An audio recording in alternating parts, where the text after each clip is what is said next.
Olá, bem-vindos a 2023. Começamos o ano homenageando aqueles que exercem atividade de movimentação de passageiros ou de mercadorias feitas por transporte aquaviário dentro de área de portos. Estamos falando dos trabalhadores portuários, que tem o dia 28 de janeiro marcado para lembrar a abertura dos portos brasileiros às nações amigas em 1808. As pessoas têm uma versão muito romantizada do porto. O porto é uma área de risco, é uma área onde o menor descuido pode gerar um acidente fatal. E você vai ver também. Simpósio reúne povos originários de comunidades tradicionais para contextualizar a questão étnico-racial, de gênero e religiosa no Brasil e no exterior. Você vai ver a fiscalização do Ministério Público do Trabalho e da Marinha do Brasil no Rio Peixoto, extremo norte de Mato Grosso, em balsas, utilizadas para garimpo. A gente está na luta, né? Está lutando para sobreviver. O senhor não acha perigoso? É ser perigoso, né? Mas faz parte de todo trabalho, né? Tem seus perigos. O programa legal começa agora.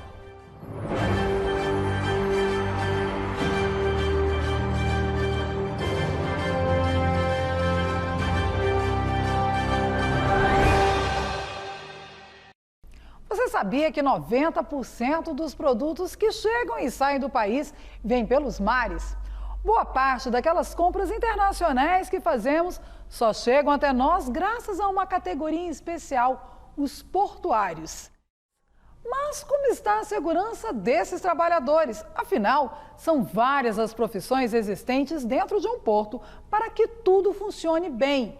E é exatamente sobre a atenção do Ministério Público do Trabalho com a categoria portuária que começamos o nosso programa de hoje.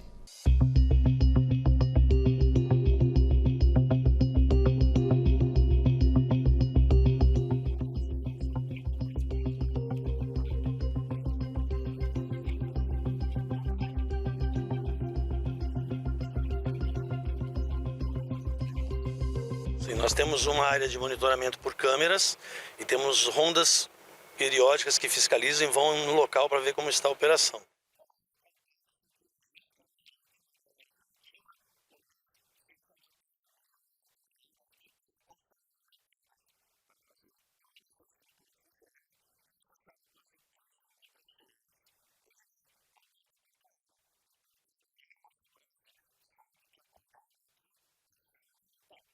As pessoas têm uma versão muito romantizada do porto. O porto é uma área de risco, é uma área onde o menor descuido pode gerar um acidente fatal.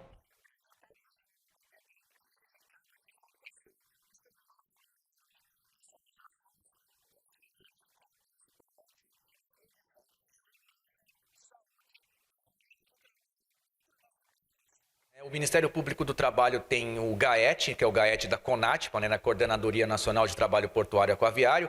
Essa coordenadoria promove em vários portos do Brasil, promoveu uma em Santos no mês de setembro, promove as forças-tarefas. Essas forças-tarefas vêm, são procuradores de fora daqui de Santos e vão a campo. Se constatarem situações irregulares, corrigem mediante ou a propositura de uma ação civil pública ou, se não precisar chegar nisso, a assinatura de um termo de ajustamento de conduta proposto para a empresa. Se a empresa aceitar, ela ajusta voluntariamente sua conduta, nesse caso não há necessidade de se recorrer ao judiciário.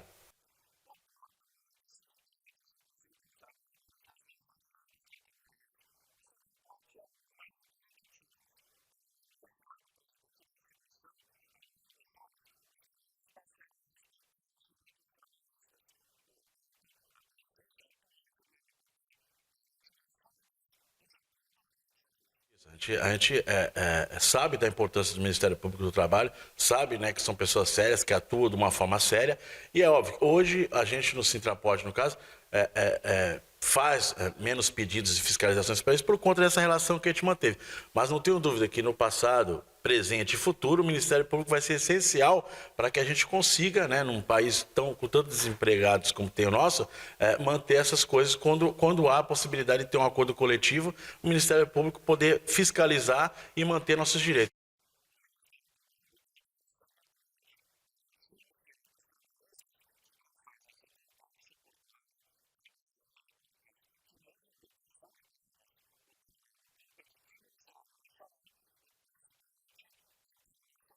O MPT está atento a qualquer irregularidade trabalhista, evidentemente, e pronto para corrigir, corrigir o ilícito que esteja acontecendo.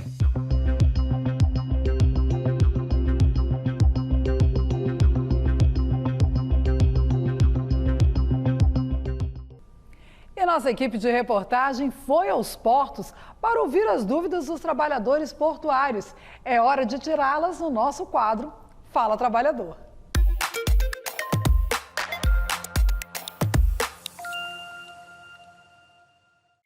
Então, eu gostaria de saber se há algum projeto para aumentar a fiscalização, por exemplo, né? Porque está muito deficitária, né? Nós trabalhamos no maior porto da América Latina, né? Se faz necessária a fiscalização e eu tenho visto que, até conversando com auditores, que é feito assim uma triagem, né, daquilo que é mais grave. Sendo que, então, as coisas menos graves acabam ficando sem uma assistência, sem um posicionamento. Nilson, muito obrigado pela sua pergunta. O Ministério Público do Trabalho, ele não atua em toda e qualquer irregularidade trabalhista. À luz da Constituição e das normas legais que regem a atuação do Ministério Público do Trabalho, nós devemos atuar na defesa do ordenamento jurídico, na defesa do regime democrático e na defesa dos direitos sociais individuais indisponíveis. Esses interesses sociais individuais indisponíveis são os direitos coletivos com repercussão social. Então, nesse sentido, nós atuamos na tutela, na promoção e na tutela dos direitos coletivos no mundo do trabalho, com repercussão social.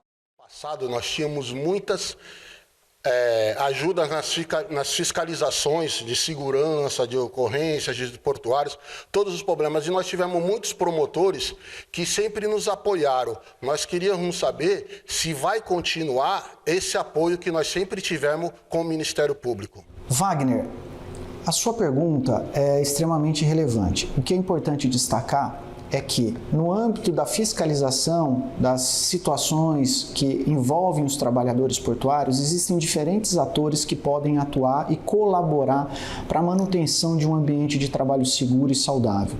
A Anvisa é um dos órgãos, o Ministério do Trabalho e Previdência, por meio dos auditores fiscais do trabalho, o próprio sindicato, através de seus dirigentes sindicais, ouvindo os trabalhadores, recolhendo as informações necessárias, dividindo com esses outros atores sociais, e o Ministério Público do Trabalho também tem o seu papel nesse cenário. Então, nesse sentido, o Ministério Público do Trabalho, à luz da Constituição Federal, à luz das normas que regem sua atuação, continuará sempre atuando em prol de um ambiente de trabalho seguro e saudável para os trabalhadores portuários, avulsos ou vinculados. E não podemos deixar de ressaltar também a importância nesse processo, além da Anvisa, do Ministério do Trabalho e Previdência, dos sindicatos do Ministério Público do Trabalho, do próprio órgão gestor de mão de obra, que tem a sua responsabilidade também na questão de saúde e segurança, bem como os próprios operadores portuários. A responsabilidade de um meio ambiente de trabalho seguro e saudável é de todos e todas, inclusive dos trabalhadores. Como vocês viram, o MPT atua na proteção dos trabalhadores portuários, mas não são somente eles que merecem atenção quando a temática é marítima ou fluvial. Uma operação realizada pelo Ministério Público do Trabalho e a Marinha do Brasil verificou as condições de saúde e de segurança dos trabalhadores de atividades garimpeiras em balsas no Rio Peixoto, em Sinop, Mato Grosso. Ao todo, são cerca de 600 trabalhadores espalhados em pelo menos 150 balsas de garimpo em todo o estado. A fiscalização foi motivada por relatos de ocorrência de acidentes com mergulhadores, muitas vezes fatais, que acontecem em sua maioria por falta de treinamento. A nossa equipe de reportagem acordou cedo e acompanhou esse trabalho de fiscalização. Vamos ver como foi na reportagem de Drielkson Ribeiro, com a imagem de Adelmo Lima. A gente está na luta, né? Está lutando para sobreviver. Aham. E o senhor não acha perigoso? Pode ser perigoso, né? Mas faz parte do trabalho, né? Tem seus perigos. Marcos Gomes de Souza tem 64 anos e trabalha como mergulhador. A profundidade em tempos de cheia podem passar dos 40 metros. E seu Marcos nunca fez um curso de mergulho. Por aqui, é comum ver garimpeiros morando de forma improvisada, em balsas com pouca ou nenhuma estrutura. Eles cozinham, dormem, tomam banho e, o mais perigoso, trabalham na extração do ouro sem nenhuma segurança.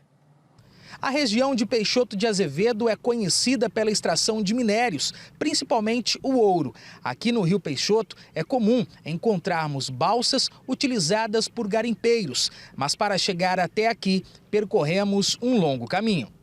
Para ver a situação de perto, uma operação de fiscalização iniciou às 5h30 da manhã em Sinop, a 500 quilômetros da capital Cuiabá. Percorremos 200 quilômetros pela BR-163, até chegar em Peixoto de Azevedo. Várias denúncias e inquéritos civis em andamento no Ministério Público do Trabalho motivaram a Coordenadoria Nacional do Trabalho Portuário e Aquaviário a continuar as investigações. A Marinha do Brasil, por meio da Capitania Fluvial de Mato Grosso, presta apoio às fiscalizações. Nos primeiros quilômetros de navegação, já é possível observar os sinais de atividade garimpeira. Foram quase 5 quilômetros navegando pelo Rio Peixoto para encontrar a balsa em que seu Marcos trabalha. O senhor aprendeu com o quê? Aprendi por conta, sozinho mesmo. Na vida? Na vida. E o senhor, vocês passam dias aqui muitas vezes? Às vezes passa uma semana, né? Sem qualquer treinamento, Marcos mostra a biqueira que ele utiliza para respirar no fundo do rio. Ali havia muitos problemas, talvez uma das piores balsas que eu já inspecionei. Não tinha banheiro, não tinha colete, não tinha extintor de incêndio. O combustível era armazenado no local indevido, o mergulhador exercia sua função de uma forma irregular, porque ele não foi capacitado para tanto. Por exemplo, ele respirava o ar de um compressor de ar, que tem qualquer borracharia da esquina. O dono da balsa disse que não estava com as documentações. Ele foi notificado e prometeu apresentar as licenças para realizar a atividade.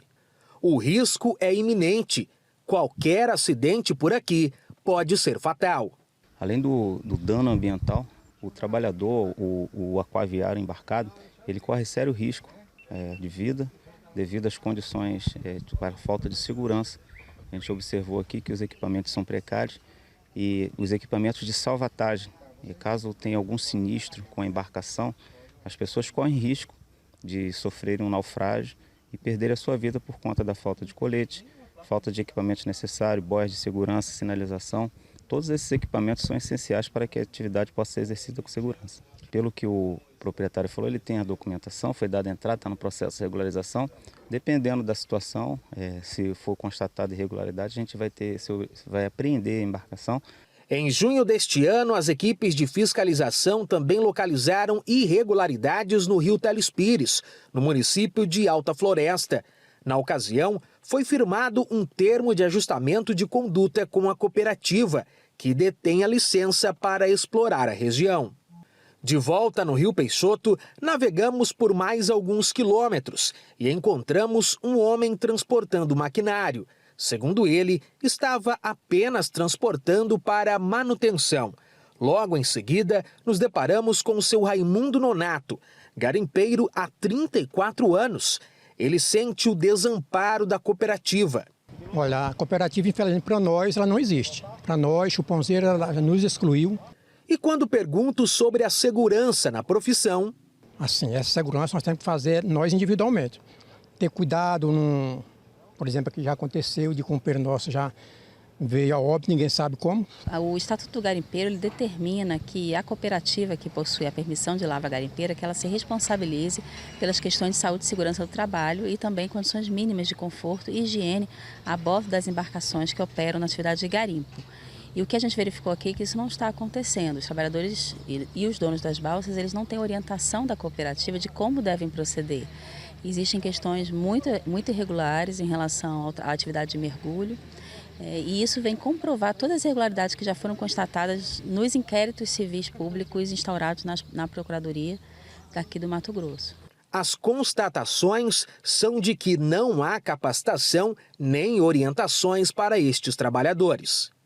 eles não possuem uma carteira de habilitação para o mergulho, que é chamada CIR da Marinha, e além disso, eles não têm qualquer tipo de treinamento para a atividade de mergulho, que é uma atividade super arriscada, que causa e tem causado aqui no estado há diversos anos acidentes com morte e acidentes com sequelas graves, deficiências mentais, físicas, por conta da embolia pulmonar que sofrem os trabalhadores com um mergulho profundo, sem a necessária habilitação ou treinamento para tanto. Veja no próximo bloco qual foi a novidade do simpósio que reuniu povos originários e comunidades tradicionais para contextualizar a questão étnico-racial, de gênero e religiosa no Brasil e no exterior. Eu volto já.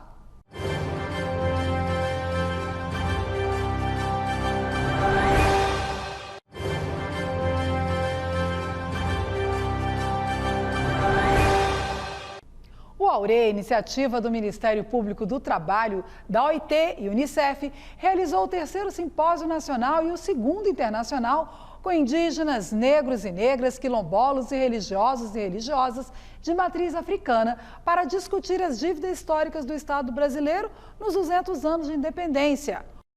O evento, que reuniu mais de 100 autoridades, trouxe à discussão a questão étnico-racial, de gênero e religiosa no Brasil e no exterior.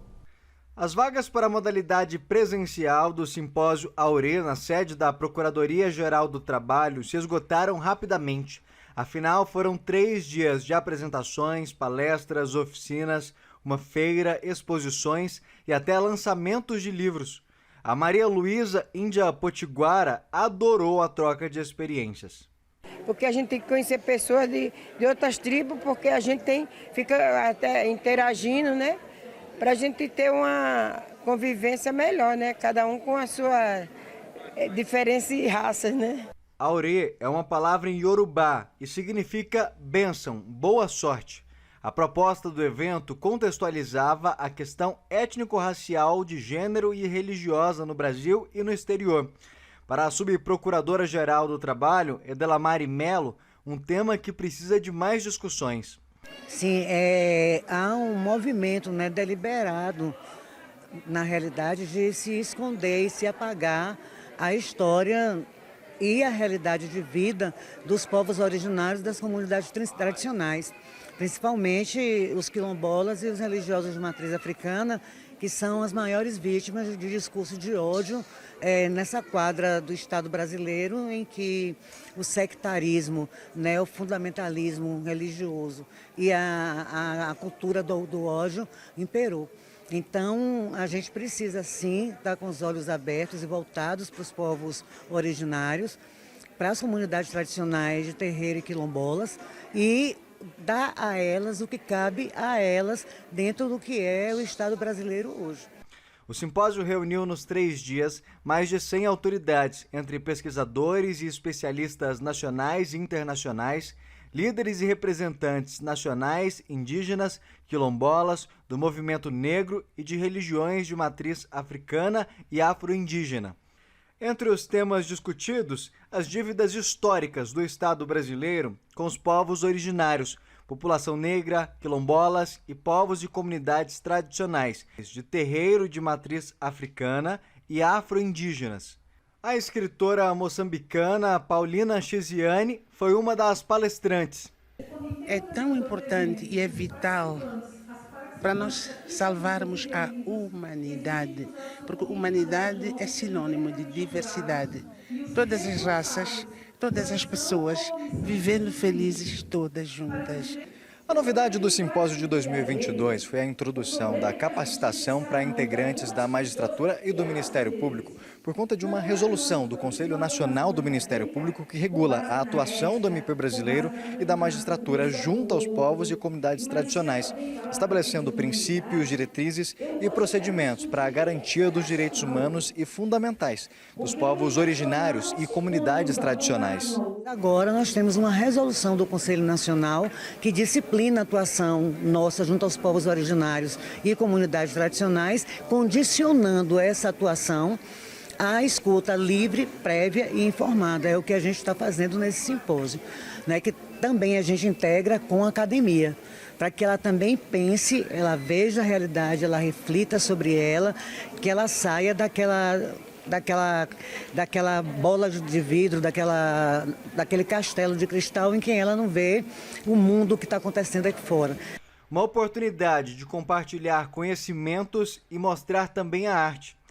A Ana Mack faz artesanato com tecido africano e viu ali uma chance da palavra empreendedorismo começar a ser mais abrangente. Para alavancar o afroempreendedor, né? A gente fala tanto no empreendedorismo, mas muitos de nós nem sabem o que é isso. É o pequeno produtor, aquele que faz, né? Compra, né? Vende, embala, toda essa preocupação de entregar com um preço acessível, né, a pessoa que vai estar te ajudando, alavancando o teu pequeno negócio.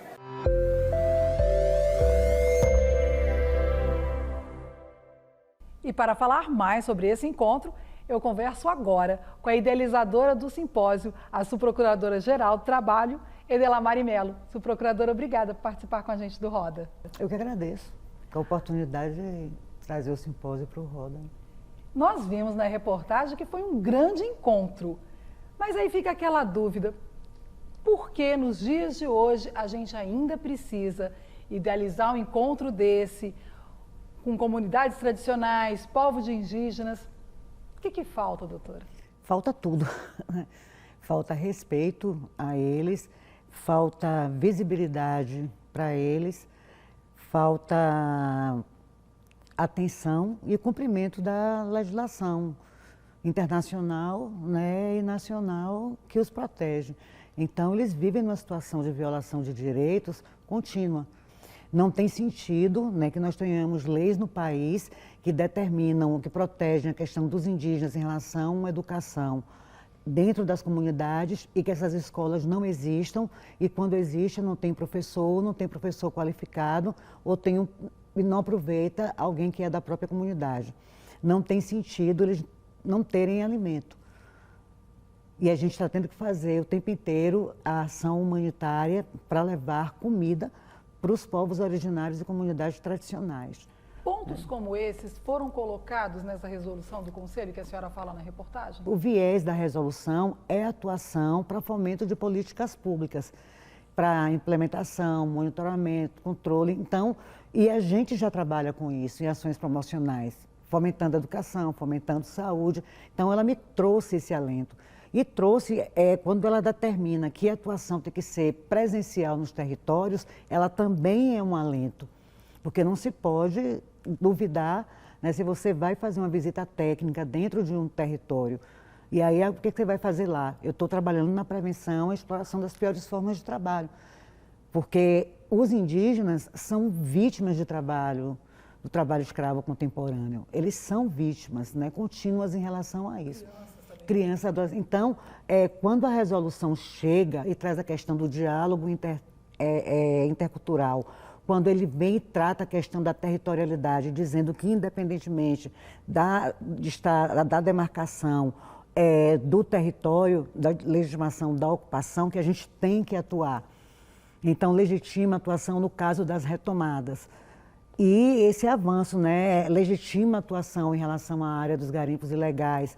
Então, a Resolução 230, ela traz uma série de instrumentos para a nossa atuação. Por exemplo, a realização do simpósio.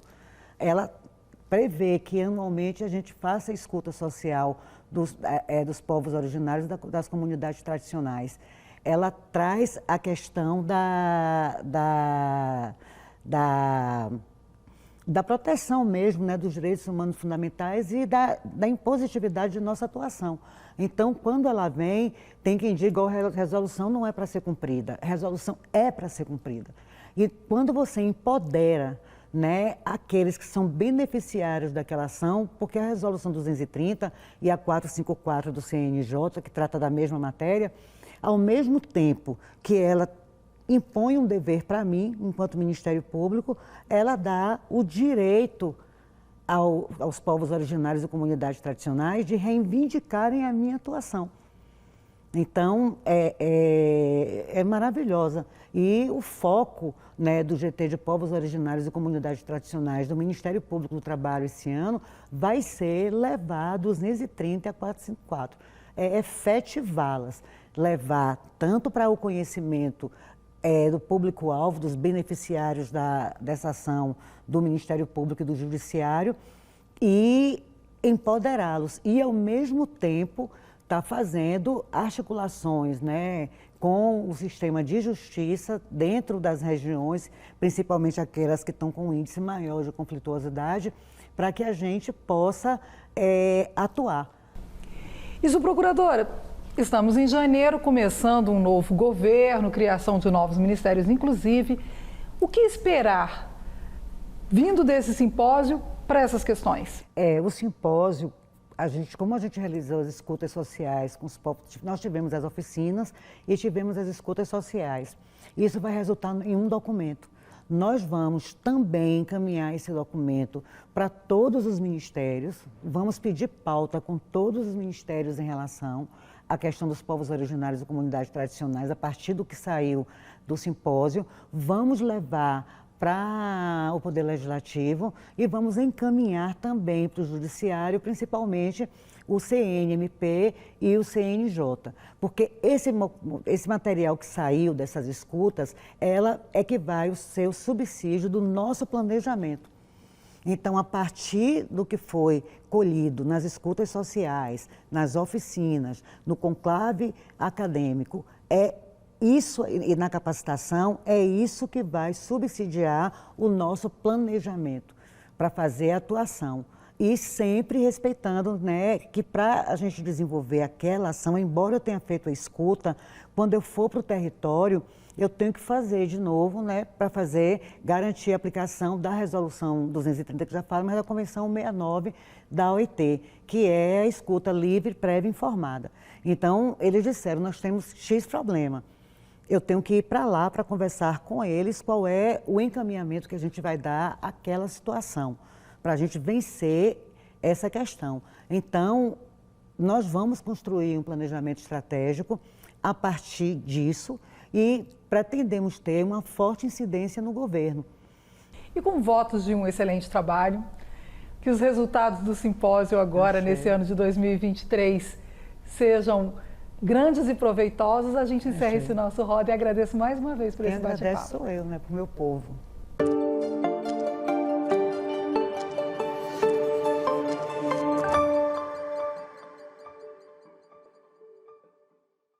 E é hora de saber o que bombou nas redes do MPT. Em dezembro, bombou nas redes o resgate de uma empregada doméstica em condições análogas à escravidão.